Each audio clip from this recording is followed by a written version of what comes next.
Jeg havde egentlig en plan om, at jeg skulle filme den her video omkring det her formspænding færdig. Jeg havde også en plan om, at jeg lige havde nogle bakker, som jeg skulle have gjort færdig. Fordi jeg skal have workshop, sådan en lille hurtig en, lave nogle relieffer herinde i værkstedet i aften. Ja. Jeg ved ikke helt, hvad der er sket. Men ja, det der skab hænger fuldstændig som det plejer. Det her er røget ned på noget, der er nedenunder. Og det samme er det her skab. Ja. Og det er lidt pudsigt, fordi jeg kan jo se, at skabet faktisk hænger der, hvor det skal. Men det er ligesom om, at den her side herover, den er blevet hævet ned. Og jeg tror, det er fordi, at det skab der, det faktisk er røget ned. Og som jeg lægger mærke til det, så har jeg den der. Det er det franske beslag. Der sidder et jernbeslag indenunder. Det sidder stadigvæk fast på væggen. Jeg havde endda også skruet det ind fra siden. Eller hvad? Jeg ved det ikke. Men jeg er i hvert fald nødt til at gøre noget ved det. Udfordringen lige nu er, jeg kan ikke få mine skuffer ud. De sidder ligesom i klemme. Jeg tror faktisk, det er det, der holder skabet oppe. Så nu forsøger jeg lige på at tømme noget af alt det her. Få det over på bordet der. Og så må jeg se, om jeg kan få noget ind under, så jeg kan få det op. Og se, om jeg overhovedet kan redde det. Ja. Ja. Nå. Jeg putter noget i ørerne. Drukker min sover i kaffe. Og så bliver den her video jo, hvordan jeg reparerer mit skab. Åbenbart. Fordi sådan er det jo så.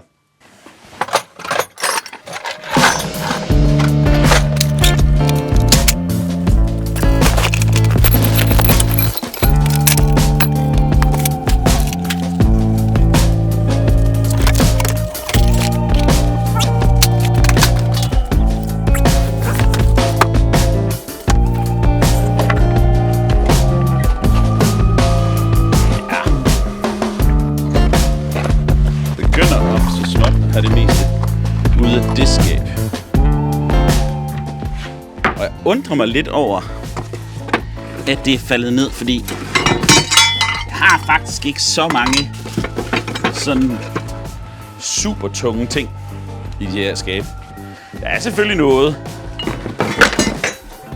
Der er selvfølgelig ting i. Der har også vægt. Men jeg tænker, i forhold til et køkkenskab, min plan er nu, at jeg vil prøve at fjerne det her skab.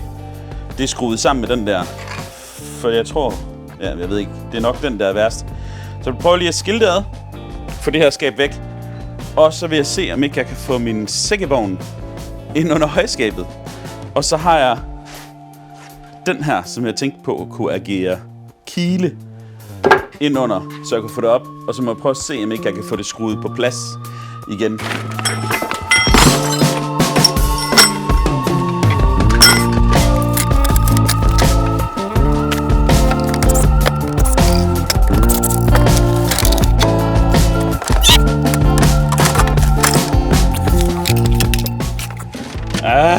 Det er svært. Det er skidesvært at løfte det her, fordi jeg skulle have taget de her hylder ud, ikke?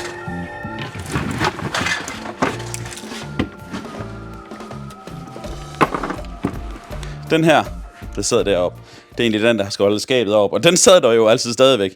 Men det er selve skabet, der ligesom er røget ned.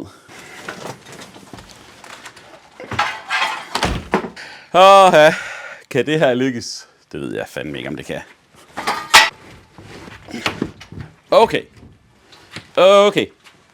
det virkede.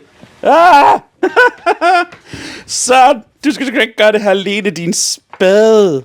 Så bed dig om hjælp fra nogen. Altså. A little longer than a few minutes later. Næsten oppe. Nu står skabet altså oven på den der klods der.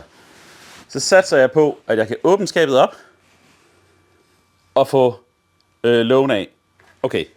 Projekt låge af, uden alt det hele, det brænder sammen oven på mig. Det kan jeg ikke. Okay, klodsen den står så oven på lågen. Okay, det der er min plan nu. Eller et begyndelse af en plan. Det er den klods dernede. Bank den så langt ind, at skabet kommer helt op i den rigtige højde. Når det er kommet op, så tager jeg lågen af, og så prøver jeg at se, om jeg kan reparere skabet. Det må være planen. Ja. 20 til underkant. Okay. Og hvad har vi her nu? 18. Okay, så 2 cm. Kæft, jeg er tvivl om det her, det virker.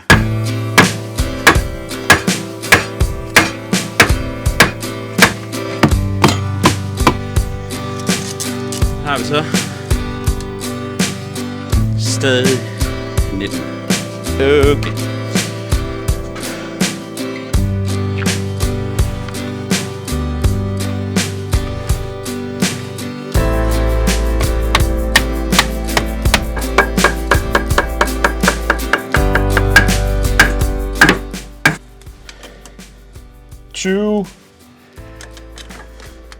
Det er i hvert fald tæt nok. Det er i hvert fald tæt nok. Okay. Jeg er lidt bekymret for det her.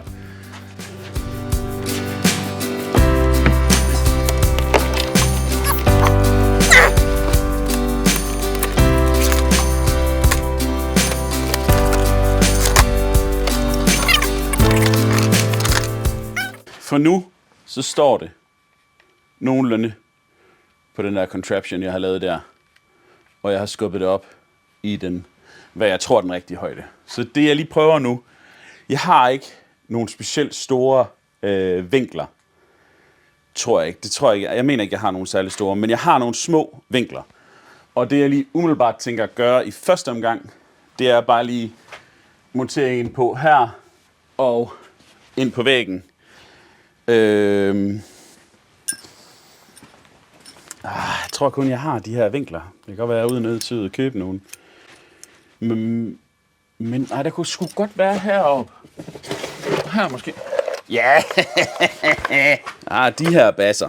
Det kunne godt være noget.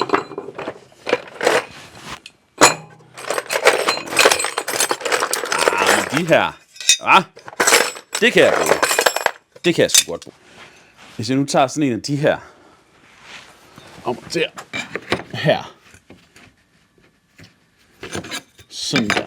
Fordi herinde, på den anden side derinde bagved, der sidder sådan en her på tværs. Så jeg tænker, at hvis jeg nu skruer ind i den, sørg for at ramme den, så må jeg ramme noget, der er lidt mere massivt inde i skabet her. Og altså, det er jo et værksted, så man kan se sådan en her på ydersiden. Det går nok. Om ikke andet, så er det et minde. Og så tror jeg nu stadigvæk lige, at jeg vil lave en eller anden klods til nedenunder, der kan støtte det ind under, sådan at det her det ikke sker igen. Fordi det er jo et brugt køkken, og ja, det er jo sådan der. Jeg prøver noget. Jeg prøver noget. Altså, den er oppe i værter nu. Men noget tyder på... Okay, det er lidt svært at vise, men heroppe bagved, at der sidder sådan en som den her. Man kan ikke se det lige nu. Og man kan faktisk måske godt lige ane det her, at bagbeklædningen her er kommet uden for den slidse, der er herinde. Og det betyder nok, at den der alligevel har bevæget sig lidt ud den vej der. Men ikke? Ja, jeg skal lige prøve at se, om jeg kan vise det. Så her kan den bevæge sig udenfor. Og hernede, der sidder den inde i den her løbegang. Så jeg tror, at hvis jeg nu prøver at banke den ind på plads deroppe. Ja. Godt. Prøv lige med en lidt lang skrue i den her, ind i den der, og se om jeg kan tvinge det ind på plads. Jeg har ikke nogen med det rigtige type hoved, der er lang. Okay, det jeg mener, det er, når man har sådan en plade her, så skal det jo gerne være sådan en skrue med sådan et hoved. Så den lægger sig flush her, og den kan spænde ind med. Jeg har ikke nogen, der er så lange. Ja! Og jeg tænker ikke, at afstanden kan være så skæv, når der er sådan skøfferne stadigvæk kunne køre. Så prøver jeg lige at måle herover. Inderside er 56,8. Ja, 57. Så 2 mm størrelsesforskel, det tror jeg godt, jeg kan leve med. Og spørgsmålet er, selvfølgelig hvor meget det er heroppe i toppen.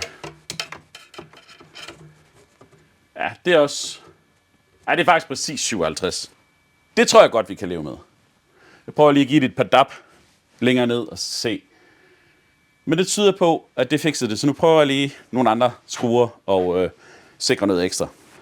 Ja, jeg har de her stjerner, der har sådan lidt en sjov... Hvis de passer ind i hullerne her, så kunne det godt være bare det, jeg gik med. Og det gør de.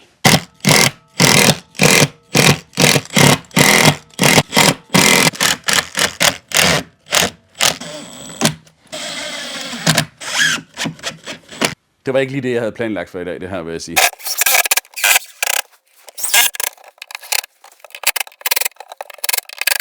Godt, nu er min plan at prøve lige at banke min contraption hernede. Min fikumdik-løsning her. At prøve at banke den væk, og så se om ikke, at skabet stadigvæk bliver der. Det tror jeg nu altså, det gør.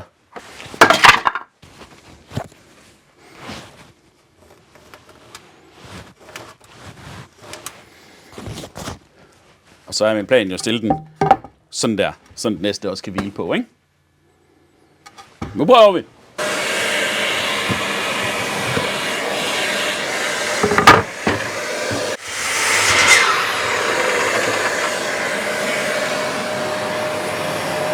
Det er sgu nok lidt overkill.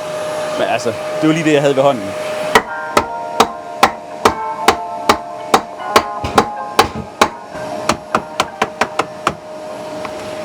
Prøver jeg lige at tjekke, om den er i lod, den var op. Ikke fordi jeg har tænkt mig at gøre ret meget ved det, men det ville bare være træls, hvis skufferne de lukkede op af sig selv. Det tror jeg ikke, de gør. Det er tæt. Så det lever vi med.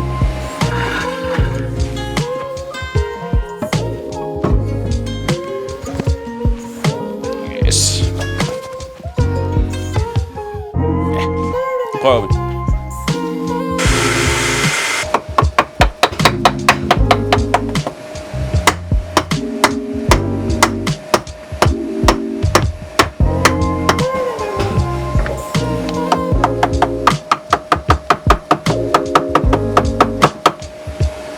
Så. Det bliver der. Det er jeg sikker på. Og nu sagde jeg sætningen. Det er jeg sikker på. Det skal man jo aldrig sige, vel? Der er selvfølgelig hul i toppen af skabet lige nu. Det skal jeg også på en eller anden måde have adresseret. Til gengæld er jeg meget bekymret for at få alle ting på plads. Inden lidt senere, hvor værkstedet bliver fyldt af kvinder. Så det kunne godt være, at jeg skulle adressere det der med den top der. Ja, jeg prøver.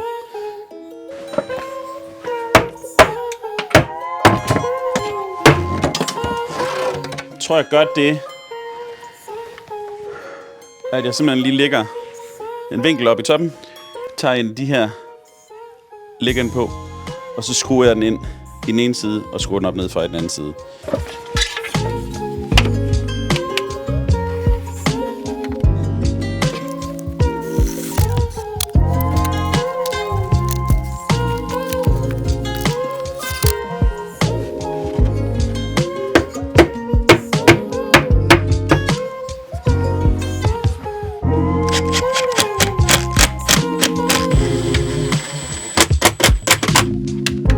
Prøv lige at lave en sniger.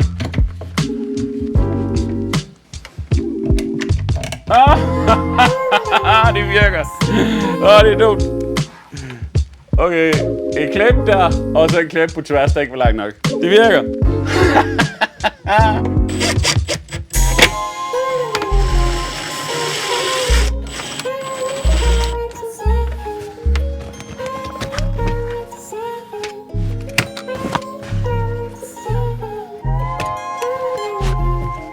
Ja.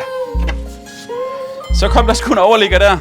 Jeg putter lige skufferne derinde i, og så prøver jeg at kaste mig over det lille skab, og se om ikke jeg kan få det fikset. Den her top er nok ikke meget værd mere. Ja, man kan jo næsten se det, ikke? Hvor det går galt. Det er der, som en umiddelbar plan er. Jeg piller toppen ud af her, og så laver jeg en ny, som så bliver bund. Vender den om. Samler igen.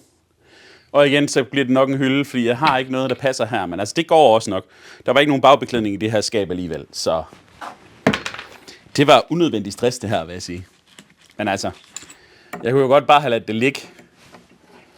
Men jeg synes på en eller anden måde, at det ville være nederen og invitere en hel flok nye mennesker ind i værkstedet, og så det sådan ud.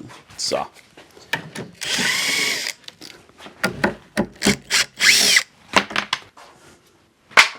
Prøv lige at se, om jeg kan fjerne den her lidt ud, og sætte det her fransk beslag-agtige ting ind i igen. Det tror jeg godt, jeg kan, hvis jeg lige løsner de her to. Så det prøver vi lige. Efter jeg ruder, mand. It is what it is. Hvad for en vej skal den vende? Hvis jeg nu vender, og så ind. Ja, så sådan her. Ja. Det kan godt være, den her. Det her skab får et par ekstra skruer. Passer det så? Det tror jeg satme, det gør. Det tror jeg sgu, det gør. Det er jo også samme skab, kan man sige, ikke? Det er godt nok. Måske. Sådan der. Ja, og så over i den her side, det er jo så der, den bliver støttet af det der stykke egetræ.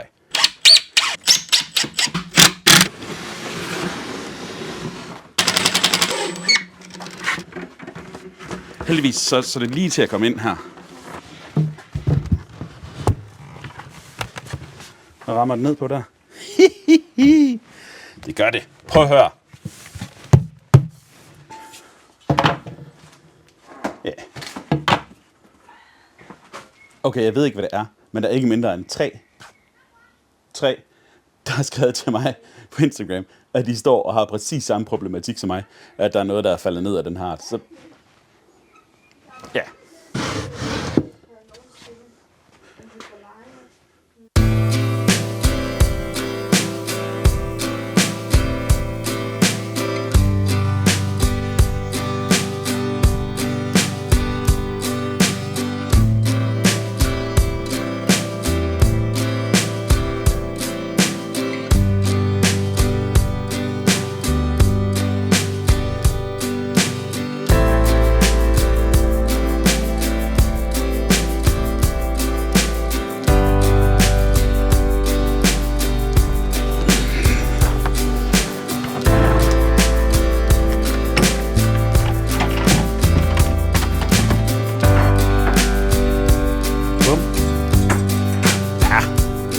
Prøv at høre.